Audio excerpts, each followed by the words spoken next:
Hello, and welcome to today's Trainer Education webcast, Leaders Born, Managers Made, hosted by HRDQ and presented by Mr. Jim Eicher. Before we begin, please note there is a chat box located at the top right-hand corner of your screen. Use this button during the webcast to submit any questions you have. We will either answer your questions as we receive them, during our Q&A session at the end of the presentation, or by email after the session. Today's webcast will last approximately 55 minutes, and we will include a brief Q&A session if time permits after the presentation. Please stay tuned at the conclusion of the broadcast for an exclusive offer. My name is Sarah Montgomery, and I will moderate today's webcast. I'm in business development for HRDQ, a publisher of research-based training solutions that improve the performance of individuals, teams, and organizations. Today's presenter is Mr. Jim Eicher, a respected author, consultant, and subject matter expert in the fields of sales, organizational strategy, leadership, and communication. Jim's professional career includes leadership roles at Booz Allen Hamilton, Andersen Worldwide, and Symantec, and he is currently a senior manager of organization development for a large technology firm. Jim is also the author of the highly acclaimed book on management communication, Making the Message Clear, as well as several assessment tools, including the Neurolinguistic Communication Profile and the Leader-Manager Profile. Welcome, Jim. Well, thank you very much, Sarah, and thank you to all of you out there for tuning in this morning. Really appreciate you taking the time and out of your day to do this. Before I start off, I just want to say that my emphasis today will be around giving you practical applications that you can take away and use in your role, regardless of whether your role is internal at a company or whether you're an external consultant. In any way that you'll be able to use things to go through to help you on your job. One of the things that I'd like to do right from the bat is this particular webcast is based on my Leader Manager Profile. So one of the things that I like to do is I like to take a quick poll and just get an idea of how many people are familiar with the profile, and that helps me kind of calibrate where I need to focus the presentation and the content for the day. So if we go to slide 2, you're going to see over on the left a beautiful photograph of what the profile looks like and the model. As a matter of fact, we're going to come back to the model a couple of times today because that'll give you some direction in terms of what to do for individuals and for your organizations. But how this will work is you've got a polling box on your screen, and I ask you a simple question here. I'll get a yes/no answer, and then we're going to do this for a few different things as we go through the webinar this morning. And after you answer, what I'll do is I'll share the answers with you. So with that in mind, and looking on slide 2, what I'd like to know is just, are you familiar with the Leader Manager Profile? Have you possibly even used it before? So that's just a quick yes or no here, and let me see how your answer's coming in. Okay, what I see is, okay, and they're still coming in here. Appreciate this. Let me see. We've got just about everybody's voted. All right, that's good. Okay, we have 6% have used it. About a third of you, 29%, say it looks familiar, and 65% of you haven't used it at all. So thanks very much for the feedback. The way I've got this set up is that if you've never used it, I'm going to give you the full menu in terms of all the content around that and all the applications. And then hopefully if you have used it or it looks familiar, you'll get another layer of understanding here as we go through. So with that said, I'm actually going to launch into the topic here. So thank you very much for the polling, and we'll go on to slide 3 here. And let me speak a little bit historically here, and this is not just in terms of learning and development or training or OD or related HR fields, but if you look at this question, kind of historically, you might have even had this question asked to you if you were in elementary school. And that's the idea of, do you think leaders are born or made or both? And, there's been kind of a thing that, oh, leaders are born. They're these people that have this, internal intrinsic effervescence and charisma that, people just want to follow them and do anything that they ask. And in some cases, that is absolutely true. There are people with charisma that you sort of naturally are attracted to and pay attention to what they're saying and what you want to do. But along the way, particularly in our field in the last 10 or 20 years, a couple of things came up. One was, hey, that's great, but I need someone to get results. So that's not just the whole picture there. I need something just beyond some of these leadership factors. And the other thing that changed, and this also changed around 20 years ago, some of you may have heard of CCL, as the Center for Creative Leadership. They actually started doing some rigorous research into what makes leaders, and yes, can you train them or can you provide them with experiences so that they can develop capabilities perhaps they're not even conscious of, and develop and produce different behaviors that will benefit them and the organization. And as a matter of fact, again, if you look at historical figures, there's a lot of people in politics that people said, hey, this person at a gut level, they're just a terrible leader. But then some situation comes along and they, quote, rise to the occasion, and they do a phenomenal job. And sometimes the opposites happen. People get elected, they think they're a great leader, something comes up, they don't do so well. So that really got people thinking about this whole leader and management thing that are going on here. So I'm going to ask you that question. We've got a polling question here coming up, which kind of has three components. I'll ask you the question and then share it with you. And so in your own opinion, do you think leaders are born, or are they made, or is it a little of both? So let's see here. Okay, we're getting voting fast on this one. That's good. Just about done here. Okay, well, the predominant here and answer is that a few of you think leaders are born.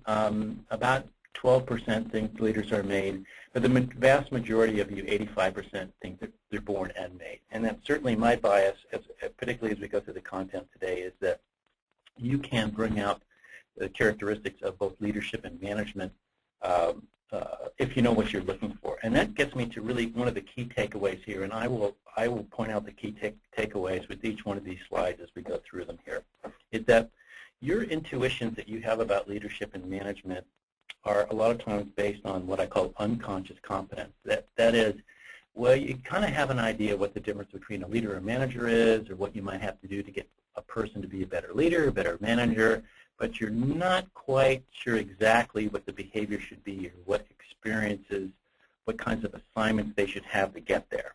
And so what we want to do today is take you from that standpoint of unconscious competence and make it conscious competence, so that you know exactly what the difference is, exactly what the behaviors are, what programs you need to do for this person, what assignments you need to do for that person, what kind of group activities you need to do over here, what kinds of organizational processes you need to put in place over there.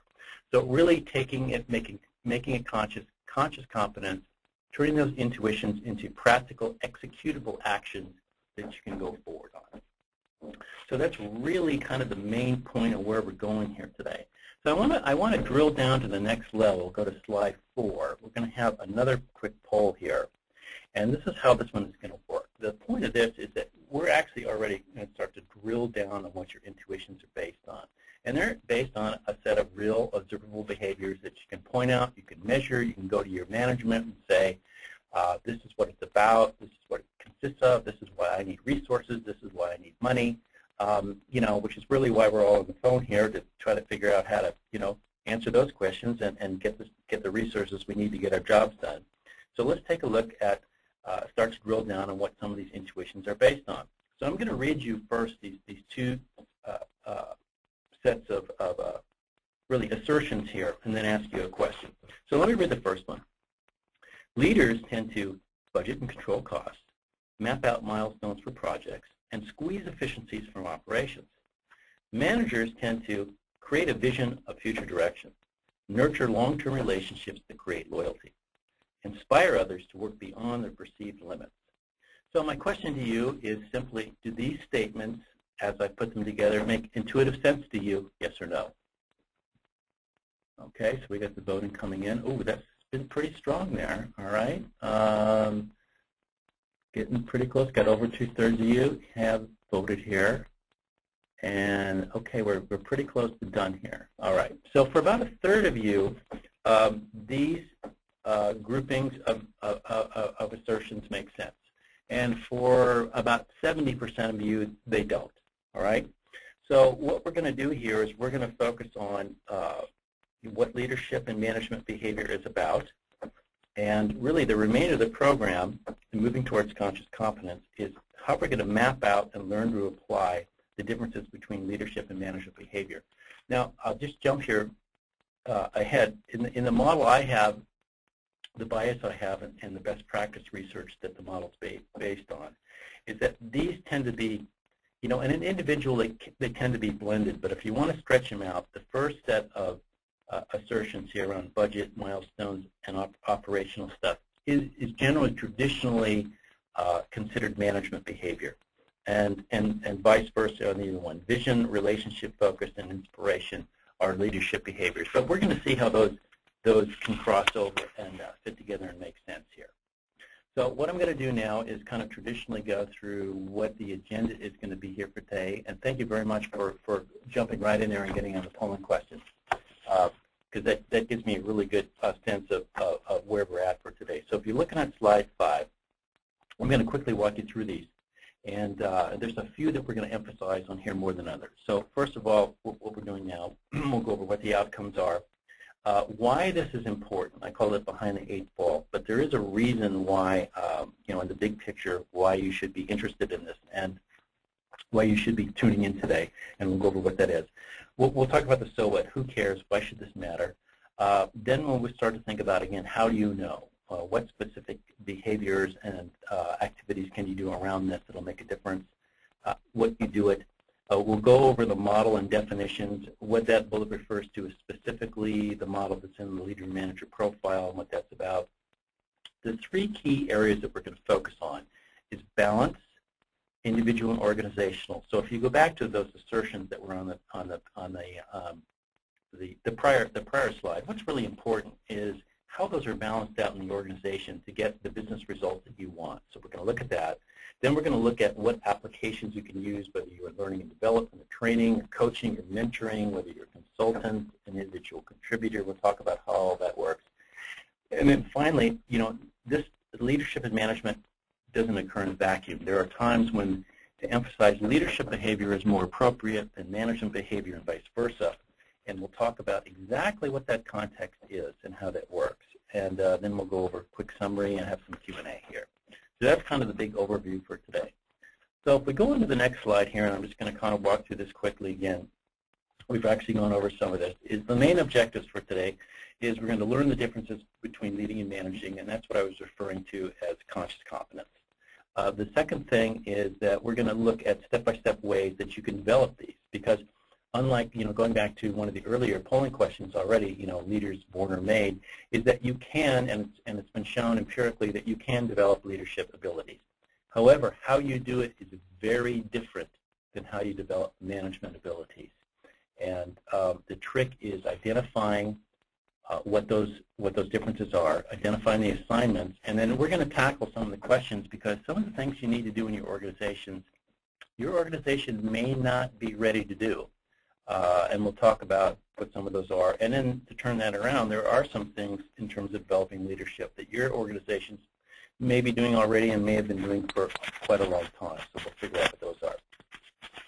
One of the interesting things on bullet 3 here is that you can kind of go to extreme leadership and extreme management to the point where it's essentially dysfunctional.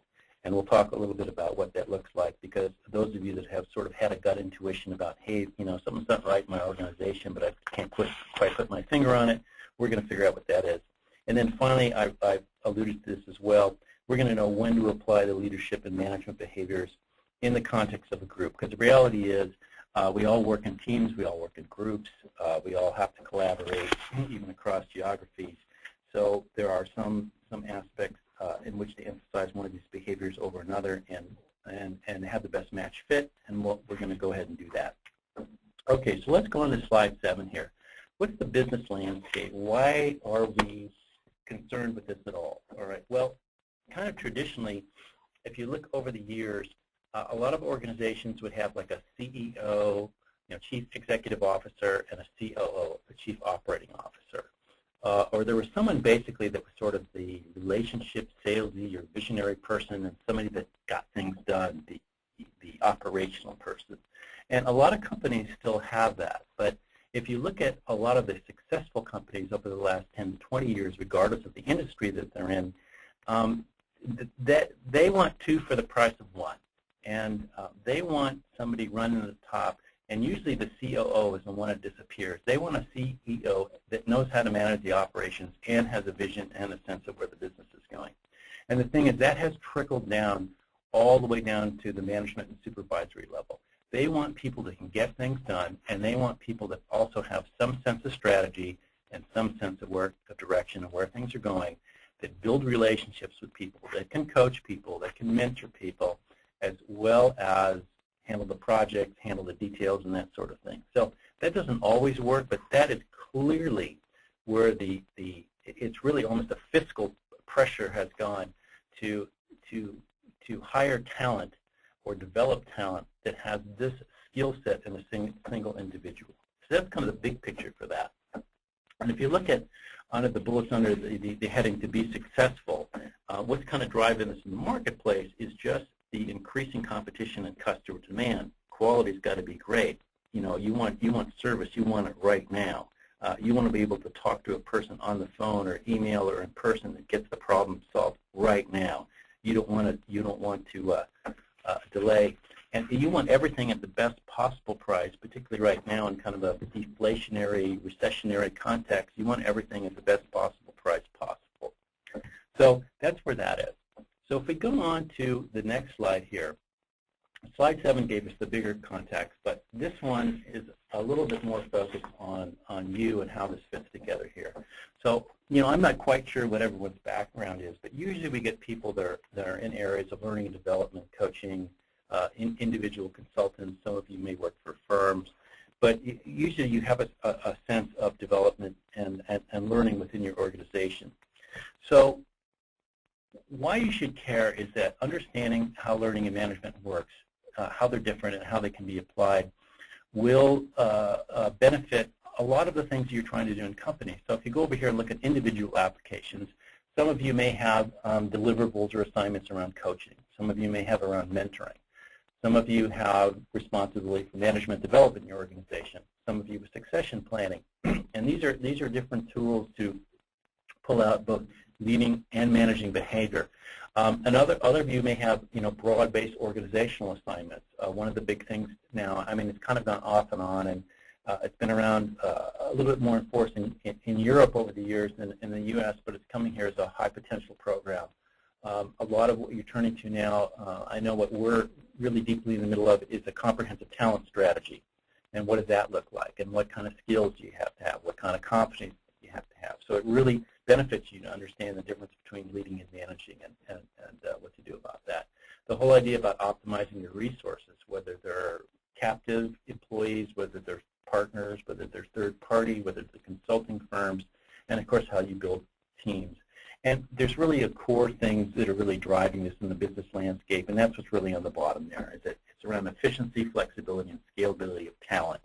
So we're really kind of in the big picture now, looking at leading and managing really fits this talent situation that you've got here. All right. So now on slide 9, what we're going to start to do here is we're going to start to drill down even more. And I'm just going to kind of walk through very quickly on with these on here. These are what we call items or specific behaviors, and they're the kinds of things, as you go through the leader-manager profile, these are the kinds of questions that will start to tease out different behaviors in people. So again, your intuitions, your unconscious competence is based on something. So it's based on the behaviors simply that you observe. It's no more complex than that. So what are some of the things here? So do you have individuals that spend time one-on-one with individuals below their level? In other words, they'll go around and they'll talk to people that are, quote, not, you know, rather than focus on managing up, they'll manage down, they'll spend time, they'll spend some personal discussion, they'll spend some business discussion. They have a pretty good understanding what motivates you, what you're interested in. That's just kind of a natural part of their routine. And usually it's a natural part of the conversation that employees really like. Well, that a lot of times indicates a kind of a natural leadership behavior. The next one is, do they know how things work? In other words, this is a person that knows how to get things done, knows who to call, knows how the processes work, knows who needs to talk to whom to get something done. whether it's manufacturing, processes, services. It's more of a management skill. That's kind of your go-to person. So you may have experience with that. Another one is, do they have followers? There's some people in companies that other people just kind of naturally, they listen to, they value their opinion. They tend to, if they make a suggestion, go out and try to carry it out some way. In other words, they do have that sort of natural charisma to them where people feel like, hey, I can trust this person, I can follow them, and the trust factor is very, very big in leadership, and this exemplifies leadership behavior. The next one is, do they get tangible results? Do they produce the deliverables? Do they get out the stuff? You give them an assignment, no matter how abstract or concrete that is, and they get it done, and they exceed your expectations. Again, showing some great management skills there. The next bullet, do people that work for them do more than they are asked? This is a really key thing to go around and ask yourself. If you're doing a talent assessment or succession planning, one of the secret handshakes you want to look for is look around and say, there's a group of people over here that consistently exceed expectations and do more than they're asked. And then what you want to do is you want to look at the person that's running that organization, because they're doing something that motivates people beyond just the box that they work in or the role that they have formally defined for themselves. And that's a really high indicator of leadership. And the last one here is, do they have a plan? And that stands as fairly obvious as a competence for managers here. So that kind of, it just gives you a quick drill down on kinds of things you need to look for here. So with that is, let's go to the next page. And I love this picture here because, okay, you're sort of at a crossroads, leading and managing, which way do you go? And we're going to spend the rest of the time going through and figuring that out here. So if we go to slide 31, I want you to read this carefully. I'm sorry, I misread it. Slide 11. We're on slide 11 here, and there will not be a test on this, but I will go through it here. This is actually the model that I flashed to you really quickly on the first page. This is the model that the leader-manager profile is based on. And there's 6 main pieces to this, and each one has 5 items as you go through. It's probably more detailed than you wanted, but that's sort of how it's set up. But I want to go through here how this works here. So let's focus on the middle box, because this kind of gets to really the driving force of the business landscape here. In other words, if you're really going for the 2-for-1, if you're really going for somebody that has these skills integrated, so that's sort of your end state. It's sort of like if you're in learning and development, this is your North Star. This is where you want to go. So I really want to get someone that has both of these sets of behaviors and they're integrated. So what does it look like?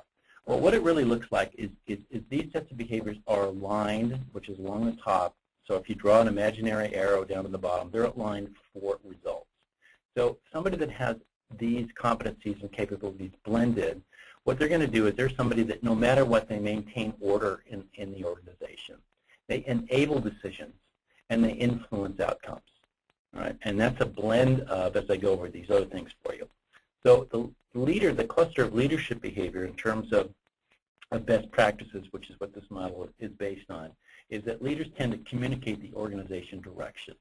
Some people call it the vision or the strategy. It doesn't have to be as high level as vision, but definitely these are people that they know where the organization is going, not just in the short term, but the longer term, and they're able to articulate it to you in a way that is understandable to you and is tangible. The next thing is they tend to focus on relationships, having a relationship focus. And third is they tend to be inspirational. They tend to be people that know how to frame things in a way that get buy-in from you to go forward. On the management side is the operational direction and the pieces of the operation going forward. They focus on the organization, but more of a sense of the hierarchy and reporting relationships than just the interpersonal relationships. And they tend to also reinforce the performance. And again, that's more of a formal way with respect to, let's say you have a management by objectives kind of performance system, or you have a rating system with set objectives that tie into your company goals. They will tend to be individuals that focus a little bit more on that than personally how they might inspire you to go forward here. So the big thing here is that if you've ever run into somebody in your organization, or even, let's say, if you're working outside of your organization, if you work for a nonprofit or do something with your kids, and you meet somebody that has what I call the wow factor. Well, the wow factor is somebody that really covers that middle section there really well. They're aligned for results around these competencies and integrated them in a way that it's just very, very exciting, because people feel directed and organized and how to get things done, and they're really emotionally excited about getting those things done. And that's kind of the ideal blend here. So here's one of the keys here, key takeaways on slide 12 here, is that, let me speak to this. Let me jump right down to the third bullet here. Now, most of you in training and learning development, and I spent a lot of my career in there, we've done management programs, different kinds of skill building things. You know, they may take different forms now. You know, we used to have more in classroom. Now you're on a webinar now. That's more typical. You might be on a telephone education thing. The medium really doesn't matter. I mean, it does from a standpoint of global reach and scalability and cost. But in terms of the actual content and the kind of skill building you've done, you know, around finance, around management development skills, teaching people situational leadership, whatever form that's taken, that's been kind of the traditional educational piece, capability building piece around developing management skills. Well, what came along formally, and some companies have done this informally for years, like IBM and General Electric, really were definitely decades ahead of the curve on this, is that what develops leadership are the kind of not traditional classroom training or that kind of content, whether it's delivered in the classroom or even what I'm doing right here. It's the kind of assignments you give people. For example, one of the key ways that you develop people is you have a special project and you put them in charge of the project. Or you've got an organization that's failed and you want to see if they can turn it around. You have a cross-functional assignment here. It's like, okay, they've worked in an engineering silo for 10 years. Now you're going to have them integrate supply chain engineering, marketing, and sales, and give them an assignment around that. So that is actually how you ferret out and develop these leadership skills. That goes to that first bullet up here. All right? And now the trick with this, and we'll talk about this a little bit more as we go through here, but the trick is your organization ready to do this? For example, one of the mandatory assignments at General Electric for over decades is you work in one business unit for 2 years. This is if you're on the management track, and then you must, no matter how well you're doing, where your family lives, where your children go to school, what your marital state is, they don't care. You go on for another 2 years and you work someplace else. Another business unit, another continent, they don't care. That's what you do. And they have typically, they're extreme in a sense, but they have typically the highest rated leadership talent pool in the world. So everybody wants to grab the vice presidents that run these divisions because they know that General Electric has already put them through the pain that their company doesn't want to put their employees through, which is they move them around all over the globe for most of their lives so that they can work in multiple work assignments. Now, alongside this, they're also getting classroom education or traditional education on management, but they're getting both here. So that's the extreme example. So how that's going to look in your organization is something like this. You may not go to the General Electric extreme, and IBM's has been almost as extreme as that, but you may have a succession plan, or you may have a program for high potentials. So you may say, well, I'm going to take the top 50 or 100 people from my company, and I am going to systematically put them in different assignments.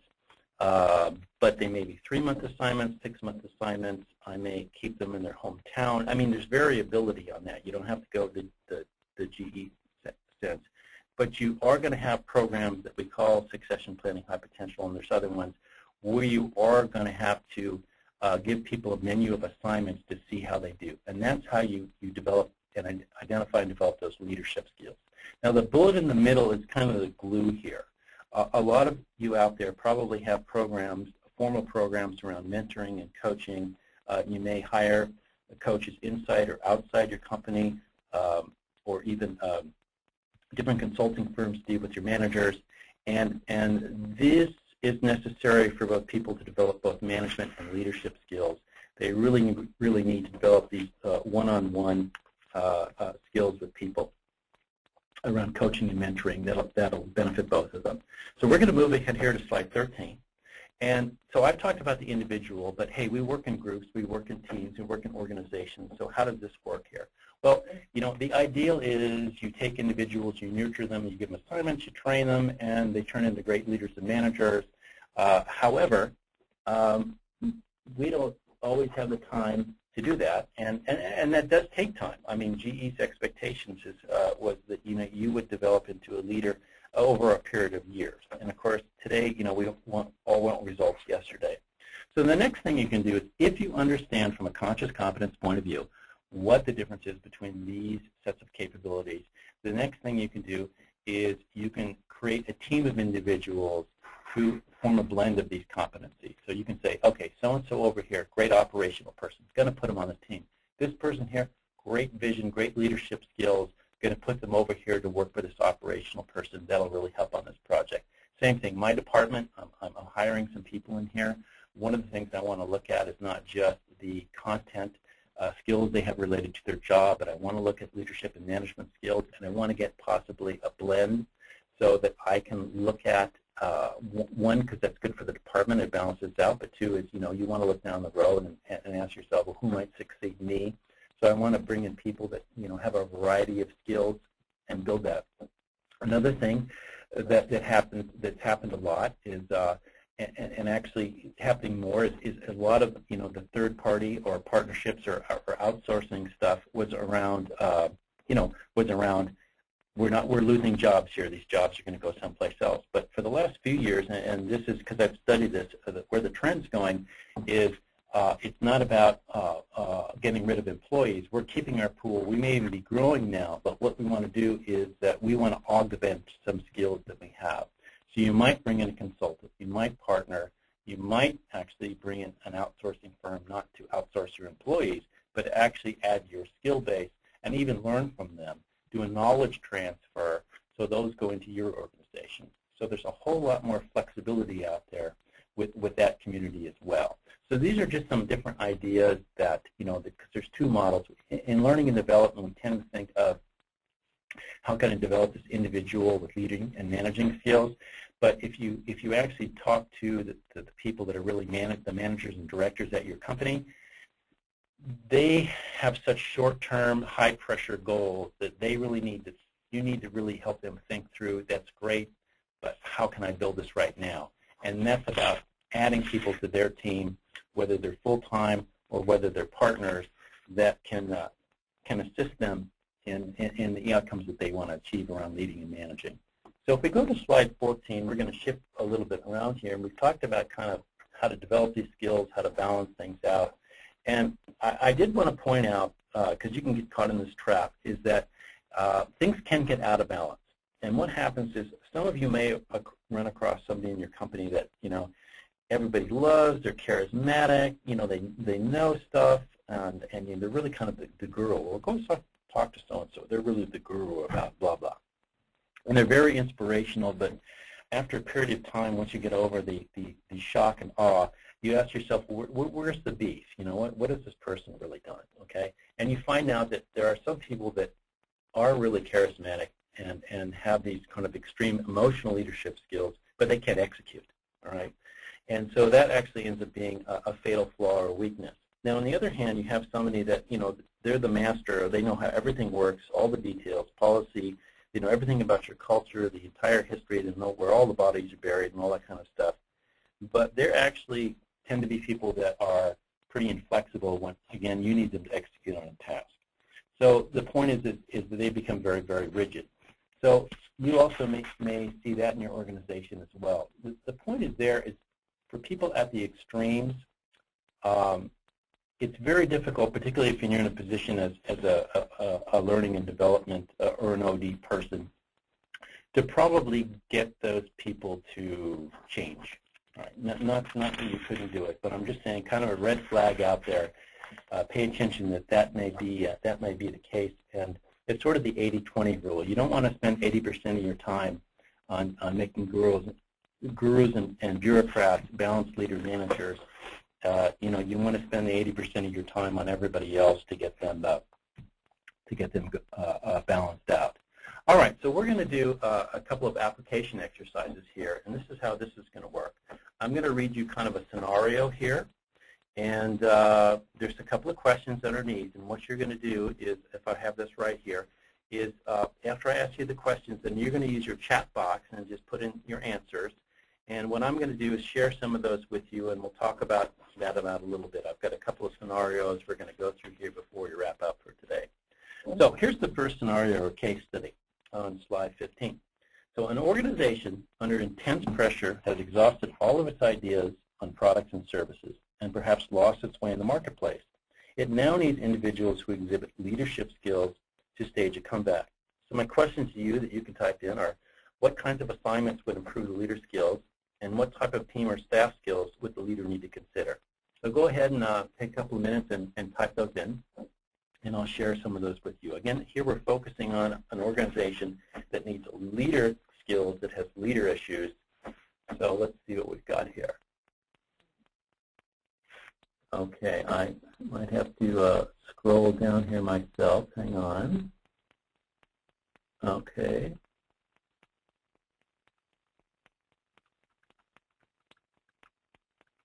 Okay, bring in a consultant for problem solving. Yes, that's actually kind of a low-risk thing to do. Is honestly, companies, if there's issues, you bring in somebody from outside.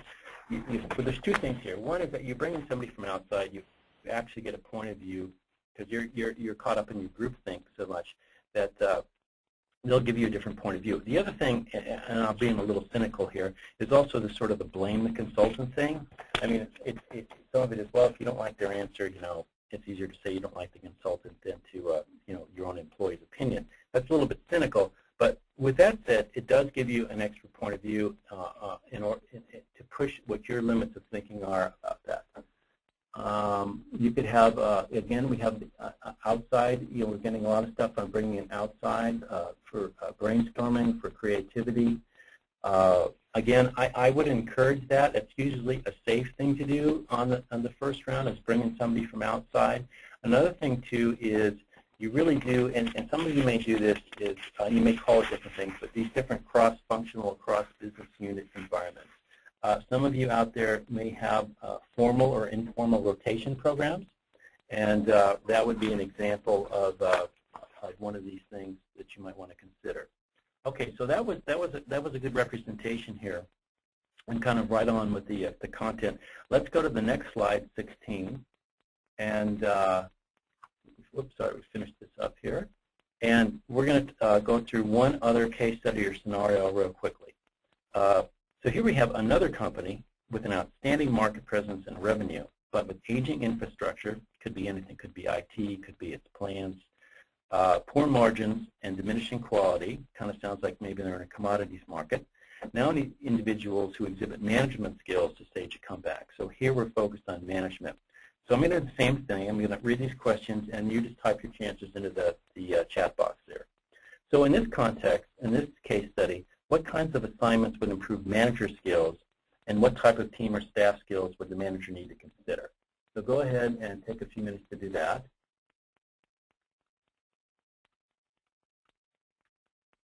Okay, we've got a lot of good stuff here. I'm going down here. Okay, I've got stuff on organizational vision, task force, build a well-blended team,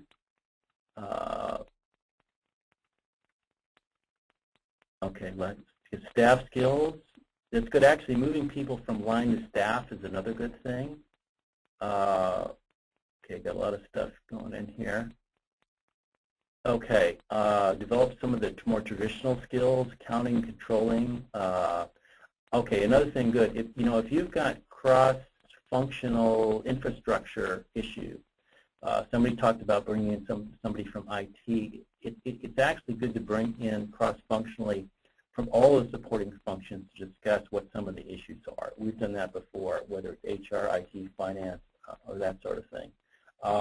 Mentoring is always a good, and I don't mean this in a snappy sense, thing to consider. In that, here's the bottom line, and one of the reasons we're talking about this today. Business is so complex and moves so fast that nobody can do it by themselves anymore. And I think it was always a myth that you could do that anyway. But having somebody to give you some advice, whether it's inside or outside the company, really, really goes a long way. And we've all got to get over the ego of that we can do it ourselves. Okay, some of your SWOT analysis, that's another good one. And I'm just going to cover a couple more because you guys have given so much feedback here. And yes, also too is looking at the whole marketing and branding situation. That's another thing that you can do to consider. How to deal with these management things. Kind of the bottom line of what you're saying, if somebody's in a situation like this, particularly as a high-level leader, is that if you can be the orchestrator inside the organization to bring in the resources inside and outside the company to give them the advice that they need to move ahead, you're going to score big points. Okay, and here we're going to get to the last section here before we wrap up. And that's what context does this occur in? When do I know to lead, when to manage? And I want to do one more quick poll here. And if you look at slide 17, this is the Bruce Tuckman model. You may not know it by that name, but you may recognize the form, storm, norm, perform. And what I simply want to ask you, just real quick snap, is that how many of you are familiar with this model or have seen it before? It's either yes or no. You've either seen the form, storm, norm, perform, or you haven't. I'm not even asking you how familiar you are with it or if you've used it, but just have you seen it before? Okay, so good. We got almost everybody in here. Okay, so we've got 34%. They've seen it before, totally got it, used it. 21%, they've seen it, but familiar, heard of it, but not have used it. And 45%, about half of you, not really. So this is how it's going to work here. So if you go into the next slide, all right, what it is that, groups or teams, I mean, those of you that know the model, I'm really, this is going to be a really quick run through, but I just want to give you the basic concept before we wrap up today. And that's that groups or teams go through predictable stages of development, and actually so do individuals. So if you think of a startup company, they're in the form stage. They're figuring out what business are we in, how are we going to structure ourselves, what's our mission going to be, what's our product line going to be, how are we going to sell stuff, very much in this forming stage. Then as they go through that, they get through another stage where they're kind of sorting out roles, responsibilities, who's going to be in charge of what. Because if you ever worked in a new org or a new startup, a lot of times everybody does everything. Like I actually did know the daughter of employee number 5 at Apple, and when she was a kid and working there with her dad, and they were starting out, both Steves, Wozniak and Jobs, they did everything. They packed stuff in boxes, they labeled things, they went to the post office. I don't think Steve does that anymore. But you kind of do everything. But after you start to grow, you kind of sort out and says, well, who's going to be in charge of what? And who's going to be accountable for what? That's the storm stage. Then as you sort out the roles and responsibilities, you do start to put down processes, like we got to have a sales process, we got to have a marketing process, we got to have a supply chain process, we got to have a research and development process. So that's part of the norming stage. And then finally, as you build all that through, then you're in the perform stage, and you're just really refining your efficiencies there as you go through. So that's when you're getting stuff done. You're saying, okay, we have got a great product we're getting out there, but can we provide better customer service? Can we improve quality? Those sorts of things. So that's sort of the general cycle or context of groups and teams and individuals as they develop. Because speaking individually quickly, when you're new to a company, maybe you have years and years of experience, but in the company, you're in the form stage. You're trying to figure out, how do I fit here? What's my roadmap here? How do I fit in with the mission? How can I make a difference? And then you start to figure out, okay, what exactly is my role going to be? What are my job duties? What are my deliverables? What am I going to be accountable for? Then you also go through a stage where you're kind of norming and you're getting used to how things work. And then finally, you're in the perform stage where you're through all that, you know what it's about, what your role is, how things work, and now you're just churning out stuff and getting rated on that. So that's the overall concept of this here. Now, if you go to slide 19, the key here is that at different stages, this is why it's important to know the leading and managing behavior requires a different emphasis on what behaviors you need to emphasize at that particular point. This is the secret handshake for the whole webinar today. Is the box there, or not a box? The items there on the right side, it's a box on my page when I ran it off, but it's showing the stage and the emphasis here and how you align those. So let me walk through here. You can see sort of the guidelines here on the left, but really it's about balance. So if an individual or a team is in the form stage, it's just starting out, you need to emphasize leadership behaviors. People need to know direction, they need to be inspired, and they need to understand the relationships they need to have to be successful. So it's really all about leadership. Let me turn it around. If you're in the beginning and you have somebody that's coming in and they're hard management, they just talk about how to get things done, what the operations are, that's all important stuff. But if you don't understand the relationships, the directions, and have some emotional engagement, that's another big word that's out there, engagement, then you will not evolve through the stages as quickly and as efficiently as you could. Then if you're in the storm stage, you're still doing some leading because you need some leadership and interpersonal skills around sorting out roles and responsibilities. But you're going to start to emphasize those management skills about the organization, about operations, and about performance, and layering that in as you go along. When you get to the norm stage, you're very much focused on operations, processes, procedures, the things that we traditionally call management stuff, accounting, whatever that is. And then finally in the perform stage, you're really focusing on the efficiencies and leveraging the scalability of the organization. So it's almost a pure play of the management skills.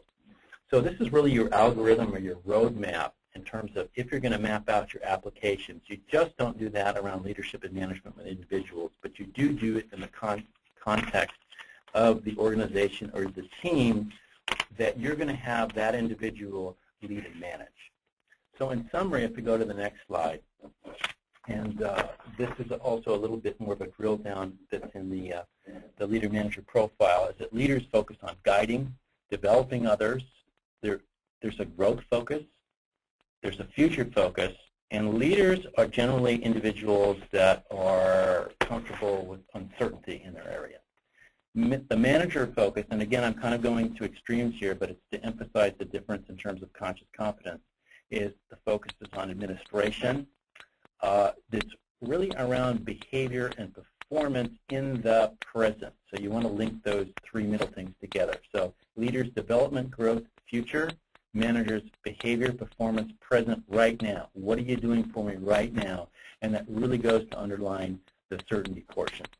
Now, really, in summary here, your job in understanding the difference between leaders and managers, and where I hope this has been helpful, is to close the gaps in a conscious competence way that fits the need of your organization so that you can achieve the best optimum performance that you possibly can. So with that said, I'd like to thank you very much for taking your time. And I believe Sarah's going to open it up to questions. I do have a quick worksheet for you on slide 21 that you could do on your own, which is things you're going to do differently over the next month and what that's going to look like and what your measurements are on that. But now I'm on slide 22, and we'll open it up to questions. Thank you so much, Jim. Great presentation. Participants out there, thank you so much for your participation. It's been a great group this morning. Go ahead and start sending in your questions. We do have time for Jim to answer a few. We have a couple that came in throughout the presentation, so we're going to go ahead and start with those, but continue to send them in. If we don't get to answer them live today, we will, Jim will send you an email with a direct response as well this afternoon. So our first question here is from Cheryl, and the question is, how do you handle implementing potentially politically charged experiences, such as rotation or high potential programs? Well, great question. First of all, the snappy answer to that is and that's one of the critical questions that's out here, particularly when you look at start implementing the kinds of leadership behaviors and assignments that we talked about earlier, is that it's probably going to be a fairly slow process. Unless you have somebody at the very top of the organization that is requesting this and will kind of give you carte blanche to go ahead and say, okay, we're going to do a rotation program, or we're going to do cross-functional assignments, or we're going to do short-term projects. In other words, that they're going to support something that is disruptive of the present way that you manage. That could go quickly. Like I know I worked for an organization where the vice president of engineering said, here's $1 million, I want a rotation program. Okay, well, enough said. Okay, the thing was, let's get it done. If you don't have that, then you're going to need to go through and talk about, and feel free to use anything from this presentation, that there's a difference between leading and managing, that the research shows that leadership is developed around assignments. These are some of what the assignments look like. This is what's out there in the universe now. There's rotational assignments, there's succession plans, there's programs around high potentials, and you're going to need to make a good business case study around that. But the good news is that there's plenty of research out there on the internet and other places that will give you the horsepower to argue for that. And then at that point, they can reject it or not. But it's pretty clear that the companies, the best practice companies, are doing that kind of stuff, and there'll be the research there to back it up. So Great. Another question. Our next question comes in from Martha, and she asks, how do you deal with or make changes around a culture of, we have always done it this way? Well, that's a good question, and that's pretty typical in organizations. The thing that I always do with the "we've always done it that way" point of view is you need to uncover the pain points of the organization, because if they're really there, you can't make them up if they're not there. But this is the thing: is if their point of view is, hey, we've always done it this way, and gee, the way that we've always done it is causing us a lot of pain, maybe the way that you've always done it isn't so good. So what you want to do then is if you do want to uncover the pain points, but you want to frame your solution in a very positive way. So you don't want to say, hey, that's great, we've always done it this way, we're screwing up now, and we've got to do something differently. What you need to do is say, in order to further grow the business, in order to do whatever particular business goals they have, doing X would enable us to get there, and then you kind of lay out your plan.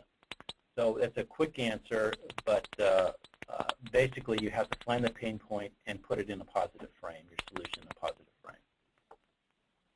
Great, thank you. And we have one more question here. It's come in from Armando, and they ask, how do you know when you're ready to move from leading to management? Okay, I'm not quite sure. Move from leading to management.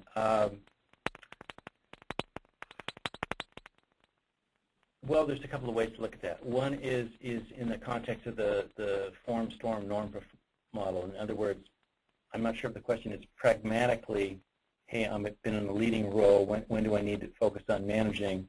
And that's really going to depend on the maturity of the team and the organization that you're working with. If it's a well-oiled, pardon me? Jim, Armando just sent in, and to clarify a little bit, he specifically is talking about supervisor to manager. If that helps clarify the question a little. Yes, thank you, Armando. That does. How do you know when they're ready to move on? Well, if they've exhibited in your mind both the kind of basic management skills that in your organization you should know, in which they would be a successful manager, or if you can see that, or you can see what that gap is, you can try to fill that gap with training.